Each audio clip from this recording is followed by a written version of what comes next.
Hello, this is Monica Sawyer. Welcome to Real Estate Investing for Women, where we focus on all aspects of real estate investing, including strategies, mindset, emotional mastery, money smarts, and so much more to ensure your success. If you'd like to learn my personal favorite investing strategy, just go to blissfulinvestor.com. You can also listen to this episode on the Real Estate Investing for Women podcast on iTunes. Now, let's welcome our guest. Today, I am so delighted to welcome to the show Reed Goosens. Reed is a real estate investor, best-selling author, entrepreneur, podcast host, and all-around good bloke. I love the way he says that. In 2012, Reed quit his job in Australia and moved halfway across the globe to the United States to change his life and to chase a dream. With limited funds, no investing experience, and no credit, Reed went from purchasing a small duplex to growing his own real estate investment firm. Reed now syndicates large multi-million-dollar deals across the United States. He has also achieved financial freedom and has taken control of his life. If Reed can move halfway across the world and achieve this kind of success, so can you. And one of the things I just want to tell you ladies about Reed. So I actually was on his show a little while back, and I've been on a lot of shows, and this was probably the best show I have ever been on. Reed is really heart-centered, and in spite of his success, because I know so many people come on here and just want to talk about how amazing they are. But I'm not sure whether it's in spite of or because of his success. He is so heart-centered. That interview just warmed my heart. I was tingling for days remembering the conversation and what I learned from it. So I'm just absolutely delighted to share him with you. So Reed, thank you so much for blessing our show by joining us. Wow, that's a very, very awesome introduction. Thank you so much. People can't see, but I'm blushing. So some can. You want me too. That's awesome. Well, welcome to the show. So could you tell us a little bit about your story, like the 2-minute version? Yeah, so you pretty much summed it up. Moved here in 2012, really to chase two loves of my life. One was the love to live in New York City, to be an expat, and my background's in structural engineering. And the other love was for a girl who is now my wife, Erica. And we live in sunny California. We were in New York for a couple of years and then moved out here. And really, when I first moved out here, it was more to do with the fact that I just wanted to live in the United States for a period of time and not have the fear of regret, when I'm 60 or 70 years of age. Fast forward nearly 10 years later, and so much stuff has happened, and it's been an incredible journey, and I have loved every single minute of it. And I just know the next decade is going to be even better. So that's the 2-minute pitch in terms of just the coming to America story, just wanting to chase a dream, wanting to scratch an itch, and really just opening doors and walking through those doors and sort of throwing away the, worrying about 10 years from now, 10 years later, what's going to happen? Well, who cares? You just enjoy the now, the moment, and being present. So, yeah. I love that. Where in California are you? We are in Los Angeles. Okay. We are near Culver City, if you know where that is. Okay, I do. Yep. Very, very nice. Awesome. So, Reed, I know that you talk about sort of creating a holistic long-term business, which is really what I'm all about also. So could you talk to me about creating what you call an ecosystem to recession-proof your business? Yeah, so ecosystems, it's funny. Well, it's not funny. It's when you start scratching this itch of how to create financial freedom for yourself, you increase your financial IQ. I'm very much a math nerd, being an engineer. I love numbers. And when I got into real estate is a vehicle to achieve financial freedom, but really to have a legacy wealth and legacy, long-term freedom of having time on your hands. It's the other ancillary businesses that you can create from the one vehicle that will feed one another, that will ultimately create this system that you could actually remove yourself from it. It could continue going without you being in it. So what am I talking about? Well, we talk about funnels and all that sort of stuff. There's obviously the marketing side of it. I do my own podcast. I have my own income streams from the marketing side piece of it. There's obviously the deal acquisition side, which is really important. It's a very massive pillar that supports the foundation, but it's one pillar, right? And then from there's other businesses that we can create. So in my business, we don't do it today, but we could do property management. You could bring that in-house and you could create fees and income from that. You can also create construction management, which is something we do in-house for our own deals. And again, not outsourcing it to a third party and giving someone else the profits, but bringing the profits in-house and making it more sustainable. And through doing that, you create this system of one feeds the other, and thus that keeps the profits in-house. It creates better returns for our investors, but it also helps when you may not be acquiring assets, you still have other income streams coming in through the management of the portfolio that maybe in the past you've given it away to a third-party company. Well, instead you now brought it in-house and created that ecosystem. So really for me, long-term wealth is created through creating ecosystems. And that's just one example. There's so many different examples of what an ecosystem can look like within any business. And it's just understanding the stuff that you may do on a daily basis that you may pay for that you could potentially bring in-house over the long term. So yeah. Interesting. I love that. It's so interesting because we hear over and over and over again that the rich have 7 streams of income. Mm-hmm. Right. And a lot of times what people think is that 7 different businesses, right? I'm going to do this MLM and I'm going to do this job and then I'm going to do this, right?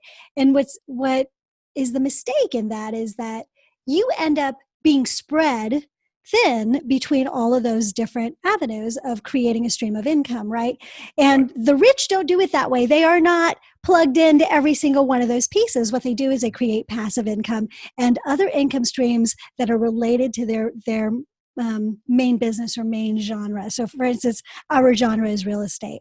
And what you talked about is multiple streams of income within the umbrella of real estate. So when we're creating multiple streams of income, like you say, if you've got one that's not performing this year, but another one is, your business is still fine, right? Or another 5 are, right? Exactly. 100%. Yeah. Yeah. It gives you an opportunity to be successful in different kinds of markets, right? Different kinds of markets, but also different kinds of volatility in the markets, right? When one market may be going better, or now in COVID, acquisitions have gone completely to grinding halt. Well, having other ancillary fees coming in, like asset management fees or construction management fees or property management fees that can keep the business supported and keep the lights on, is really important to creating that ecosystem that we just spoke about, those multiple streams of income. Right. That's so cool. So could you talk a little bit about, if you're a professional working full time, how this might fit into your ecosystem, investing in real estate? Yeah. So the beauty of, if you like what you do, right? And some people do, they don't want to quit their job. They only want to be passive. That's the beauty of real estate investing, particularly in the syndications world, which is what I am in. I'm in the multifamily, but you could have an ecosystem of diversification, meaning that you could have your passive dollars invested in different asset classes. So there could be some multifamily, there might be some single family investments, there might be some mobile home parks or some warehouse or some self-storage or some office space. And all that can help you be diversified and have those multiple streams of income. When one asset class is, sucking wind, i.e. retail right now, you might be more heavily reliant on multifamily or more heavily reliant on warehouse, whatever that might be. And that helps you create the multiple streams of income, which makes your little ecosystem as a passive investor more stable in the long term. And that's what I really think is, from the passive side, is really, really powerful about the vehicles that are now accessible to the average investor, where, say, maybe 20 years ago, these sort of vehicles were not available. And so the invention, not the invention, but the way in which we've evolved over time with the way we've invested, in people not wanting to invest in the historical traditional ways of investing in the stock market and investing in hard assets with different operators, has become more plentiful in the last 5 to 10 years. And that has opened up a Pandora's box of opportunities for investors to go out and really like a kid at a candy store. So yeah. So I just want to give a little bit of clarity on what Reed is talking about here, but it's actually to invest in other operators, like he just said. So this isn't you go out and invest in a multifamily, or you go invest in a mobile home, or you go park, or you go invest in a warehouse or whatever. This is finding other operators that you trust that are paying you. Everybody has a different schedule. Some of them will pay interest. Some of them will pay interest plus equity. Some of them will, there are different formulas, and you just want to find an operator that you trust, and then take a look at their formula and see if that operator, both of those things work for you. If you've got the cash, then you can just kind of turn it over and make quite a nice return. And it's easier to diversify that way. It's kind of like, Reed, tell me if this analogy actually works for you or if you've got a better one. It is kind of like investing in the stock market, where you're investing in a company that has a series of assets that it then will pay you on. The nice thing, the big difference here is that we have hard assets as opposed to paper assets that we have no control over. When you're investing in a syndication, some have a level of where you can vote or whatever, make an impact. But the other thing is, they're usually smaller operators that do feel very committed to communicate with you, right? Which is different than a lot of the bigger companies that you can get stock on. They say they're committed to their shareholders, but that looks a little bit different to us than we might hope for. And you do get a lot more control when it's a hard asset and a syndicator that is going to be paying you, right? 100% correct. And that's where the transparency comes in. You have the element of the hard asset for the depreciation benefits, but also just seeing that you're investing in ABC Smith Street, right? It's not just throwing your money into the stock market and hoping that it's going to do well for you. You can drive, it's a physical asset and you can see it. And to your point, it's usually smaller operators like myself who will communicate directly with the investors. They can see what's happening. They can walk the property if they want. We encourage our investors to go walk the property. Keep an eye on the on-site team. Make sure they're doing their job. You know what I mean? So because that's your money in that deal. So there's a lot of benefits of investing in smaller operators, in physical assets, in a syndication that, really you don't have to be the expert at going out and finding these deals. You can be more of what's called an armchair investor, passive investor, and go along for the ride. So, yeah. Mm-hmm. Where do you do most of your syndications? We do most of them in Austin and San Antonio in Central Texas. Okay. Yeah. Very nice. Okay. Yeah, we've had several people on the show from different areas. And so I just really like people to see that, if you like the Texas market, you might call Reed, right? If you like a different market, you might call one of the other people that have been on the show. But that's a really, really great resource. So thank you for that. Could you talk to me about reentitling land? Because this is actually my personal strategy. So I want someone else to talk about it so I can learn. Yeah, so reentitling land. So reentitling land it's another way, like you look at it like flipping paper, but to boil it really down to its nuts and bolts is highest and best use. And what is the highest and best use for a piece of land? I'll give you an example. You might have a single family house on a larger lot that you could simply split into two lots and you could sell one of the lots and make a profit. That is the highest and best use because it's zoned for two lots. But back in the day, back in the early 1900s or wherever it was when the house was built, and zoning laws have changed over time with density increasing and housing crisis, particularly here in places like LA and up in the Bay Area where you are, zoning laws evolve over time. And so you can find these gems where you can actually split the block.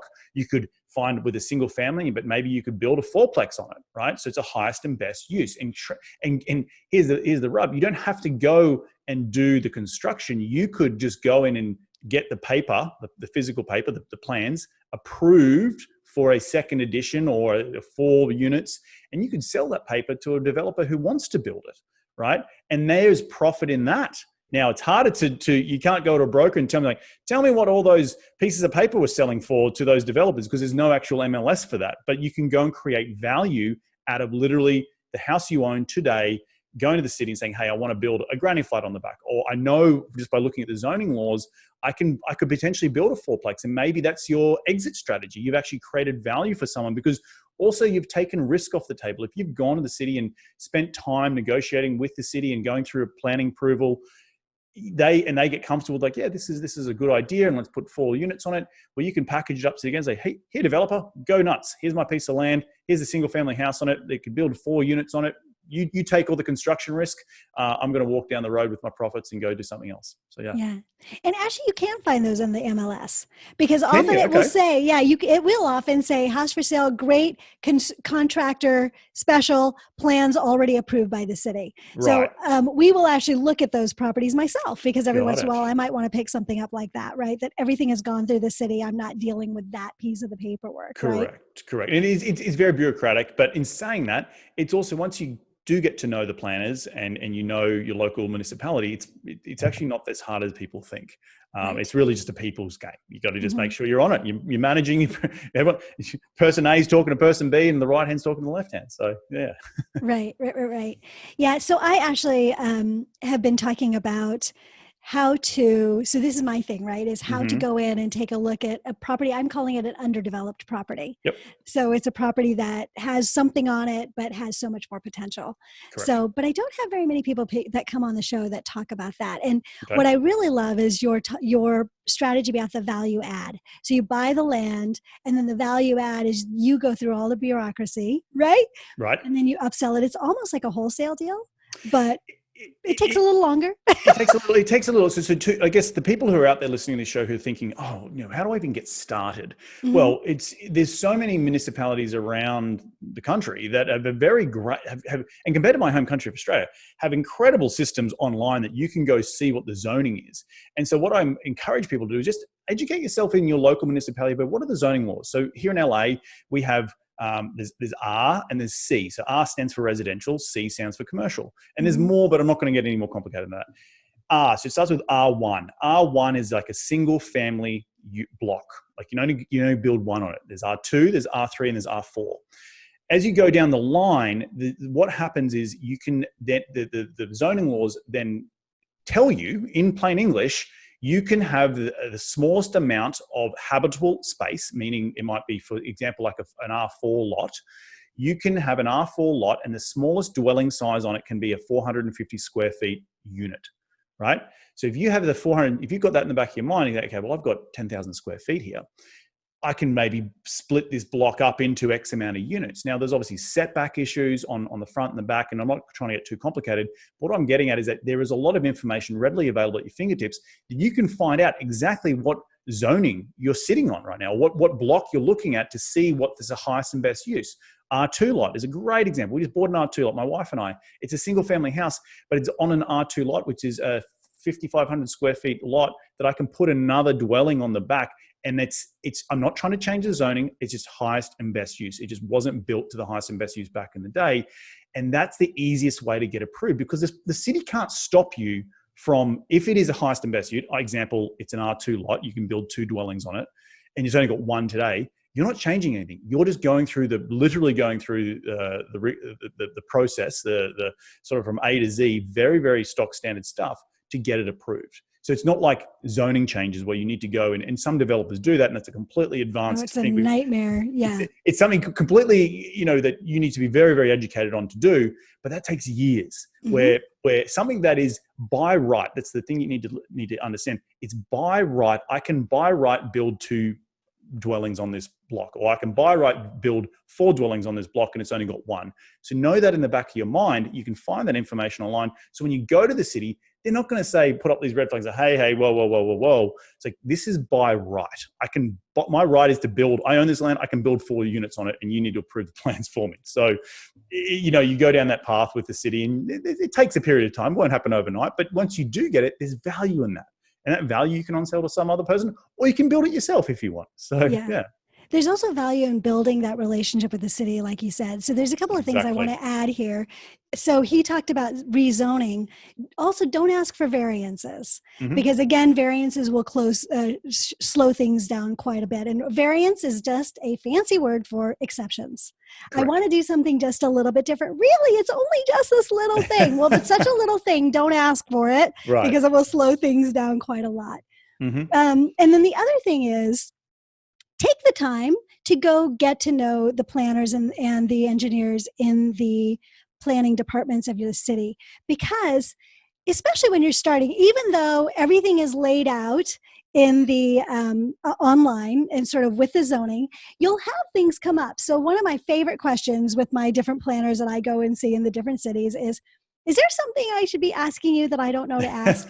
Right? Like, so for instance, I've got a project that I'm really interested in Campbell, and they've got all the electric wires are above ground, but they're trying to change in that particular area to have everything underground. So every single developer that comes in that gets new permits has to go underground. Right. There's no way we could have known that by looking at it online. But I knew it because I went in, they kind of know me. And so everybody in the office was like, hey, Monica, you should be paying attention to this. And hey, Monica, this is probably going to cost you about another $100,000 on that project. And I was like, oh, cool. Well, at least now I know what my hard costs off, my soft costs are, and what this is going to take to actually make it happen. So as you start to open up that conversation and you're a likable person and they want to help you out, you start to have these conversations where you get so much more information about what's really possible. And I don't know what's caught up in the Bay Area, but here, at least in here in LA, it's called a Q condition, right? So it's a Q overlay. I forget what the Q stands for, but you might view it online. It's like, it's an R2 and you've got all, this is what it is. But when you go into the actual city, there might be what's called a Q overlay where they may have added something that the website hasn't picked up yet because it hasn't kept up in real time. And like what you just said, a bill might have been passed down by the local council to say, we want all power lines now to go underground. Well, that might not be online yet because it was only passed 6 or 7 months ago. And so keeping those relationships up is really important. The one thing will also add is how blown away I was when I first moved to this country that you can, barring COVID, pre-COVID, you could walk into most cities and have a chat with someone who is in the city planning department and they're willing to do it. Like you take a ticket like you're taking a ticket at a meat sale line, and they'll call your name out and you go up and say, hey, look, I'm looking at this particular piece of land. Is there anything else in this county? It's Q conditions. Is there any other Q conditions I need to be made aware of to see if I'm doing my due diligence? And you can do that before you even bought the property. And in Australia, you can't do that. The system isn't set up like that. So just realize that the access to information here is so much more great than when you're trying to develop in other countries, i.e. like my home country of Australia. Yeah. So, yeah. And what's also true is like originally when I started doing this, I was like, I'm not even like, I haven't made an offer, I don't know if I'm going to buy this place. So I kind of felt a little bit bad about taking their time. But no, they love it. They love chatting. It's like a puzzle for them. They're like, hey, yes, we could do this. We could do that, And the other thing I will just quickly add in there is like for us, we just bought this house. It was 1912. They don't have any plans on record of what the house looks like. They have some very loose papers of that it's a 3-bedroom, 1 bath, but they don't actually have physical plans of it. So when you're going in to do these improvements, they love the fact that you're bringing plans to the city, and that goes on file for the next 100 years or whatever it is. And so the city is incentivized to make sure they're collecting as much data as they can. So when you're in there, even when you're just prospecting, they're interested to know what you might want to do with it, because that might give them ideas for their planning or urban development, committees that they're a part of. So what goes around, they aren't having conversations for no reason. They're having a conversation, listening and taking them back to their superiors and giving feedback in terms of, well, this particular pocket, and you said Campbell, we had someone come in today, they're looking at doing X, Y, Z. What do you think of that? Does that go with the plans that the mayor wants to do for the downtown urban center or whatever it might be? And most cities will have that. And I sort of bring up another point, is that most cities will have, different cities call it different things, but I know in like the city of Long Beach, they call it the Downtown Urban Development Plan. Yes, and absolutely. It's a book. It's like 100 pages of like this sort of outline of what they want to invest in the city over the next 25 years. And they have different areas they want to inject money into. They want to have certain sidewalk improvements. They want to have more shops and mixed use areas. And you can read that and see if it aligns with, and you might be looking at a piece of land, you see if it aligns with what their downtown plan might want to be and look like in the future. So get your hands on that, and it's great nighttime reading if you're interested. Yeah. And it's also really impressive because one of the reasons why I get things through is because people know that I'm really interested in the community. I'm not just some developer coming in saying, I want to make $2 billion, like, I actually care about the community and what's going up and what's their plan and how to make something beautiful and how to up level the community in different ways. Like I'll often go into what we call redevelopment areas, right? So, so those are all, if you've done that reading or at least scanned it, they're like, oh, this particular developer is actually interested in us and our plan and what we think, not just in themselves. And that makes a huge impact on them. Right. Exactly. You're doing a great job. Sounds incredible. I want to come up and join you one day. Yeah, ditto. I would love that, Reed. Let's do it. I could do something down there with you. Exactly. Yeah, for sure. That'd be really fun. Awesome. Okay. So we are going to have more of Reed in Extra, where we're going to be talking about what he calls his 6 Ps, which is all about what really successful people do to up-level their relationships to increase their business. So I'm really excited to talk about that in Extra. But before we move towards the end of the show, Reed, could you tell everybody how they can get in touch with you? Yeah, sure. The simplest and easiest way is just to go to reedgoosens.com. And that's reedgoosens.com. I've got to spell it out because there's a couple of E's and a couple of O's and a couple of S's in there. But if you go there, there's plenty of, you can find my podcast, you can find books. If you are ever coming through LA and you want to hit me up, you can just send me an email at info, that's info at reedgoosens.com. Just give me a little bit of a heads up and we can go out for lunch, coffee, beer, whatever you want. We can talk shop. And for those listeners, if you are interested, I have a new book out and I've got a lot of them sitting in my office at home and my wife is nagging me to get rid of them. So if you want a free copy of my new book called 10,000 Miles to the American Dream, email me at info@reedgoosens.com and I will shoot you a free copy. And just say you heard me on Minika's show and I will shoot you a free copy. So yeah. And what's the name of it again? 10,000 Miles to the American Dream, our story of financial freedom. Oh, I love that. Awesome. And Reed, could you tell everybody what your amazing podcast name is? It is called simply Investing in the US. It is just a collection of conversations of people coming and creating something from nothing in and around obviously real estate, but over doing it for the last 4.5 years, we've sort of, we talk a lot more about the journey and creating something from nothing. So yeah, check it out. I love it. And I was fortunate enough to be invited to be on that show. So ladies, go check it out. It's really good. So that's awesome. Okay, good. So Reed, are you ready for our 3 rapid fire questions? Let's do it. Okay. Give us one super tip on getting started investing in real estate. Super tip is, a quote that my dad always said, and I use this all the time. It's a fool and their money are easily parted. So don't be a fool when it comes to your money and be educated. Start with education. Start first. I'm self-educated. I didn't go to school for real estate development. I went to school for engineering. And I'm all self-taught about how this business and how to go out and be successful. The same can apply to the people listening to this show. Mm-hmm. Awesome. And then what is one strategy on being successful in real estate investing? Getting started. Everyone asks me, what's your best deal you've ever done? I said, it's the first one, because you don't get to deal number 10 without doing deal number 1. So getting off the fence, there comes a point, there's the education piece at the start, and then you get to analysis paralysis where you start spinning your wheels, and then you need to go take action. And I vividly remember reading books on the subway in New York City and thinking, I need to just get going. Like I need to go do my own deals because reading a book isn't going to do anything for me. It's like reading about losing weight. You got to stop reading about it and go open the door and go in the gym, right? So it's the same thing. It's take action. So educate yourself first and then go and take some action, and massive amounts of it, because it's going to be needed to get you to that first deal. Mm-hmm. And, the other thing is, don't feel like you need to be so educated that you know everything. Like he said, going to the gym, it takes time to build those muscles, and you're going to learn different skills and increase your capacity, right? So all of those things change, but you have to start somewhere. So get enough education to get started and then actually take the action, right? Yep, exactly. I love that. What would you say is one daily practice that you do, Reed, that contributes to your personal success? I think it was changed over the years, and as I become more self-aware of my subconscious, and I know it sounds like you talk a lot about it on this show, which I'm very much a huge believer of, and have changed my mindset around some things that I've had hang-ups in the past. So meditation's a big one for me in the morning. Taking some time in the morning to sit with my thoughts before just jumping into the day. I'm very much guilty of trying to turn the phone on too quickly or jump into emails, and having that quiet time being prepared, being self-aware, centering yourself, and then not going off and tackling your day. And when I don't do my breathing exercises of the morning, it throws the whole day off. It puts a massive spanner in the works. I don't feel as productive as what I usually do. So yeah. Right. Great.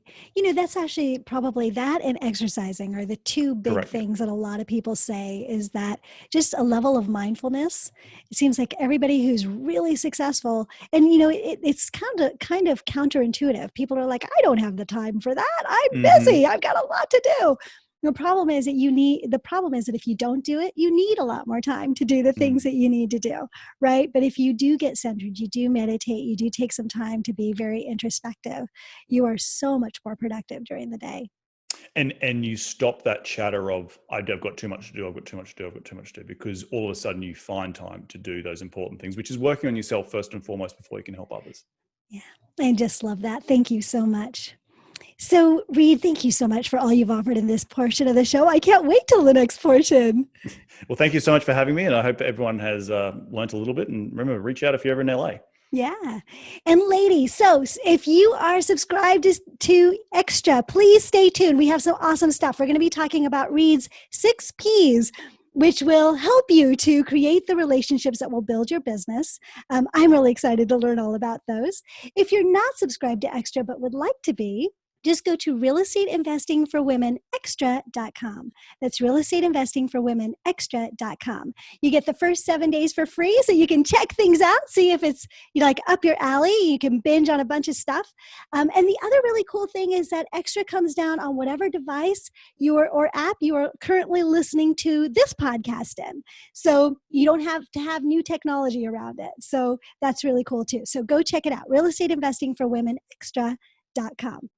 If you're leaving us now, thank you so much for joining us for this portion of the show. You know how much I appreciate you, and I look forward to seeing you next time. And until then, remember, goals without action are just dreams. So get out there, take action, and create the life your heart deeply desires. I'll see you soon. Bye. I hope you enjoyed today's show. If you'd like to download my favorite investing strategy, just go to blissfulinvestor.com. See you next time.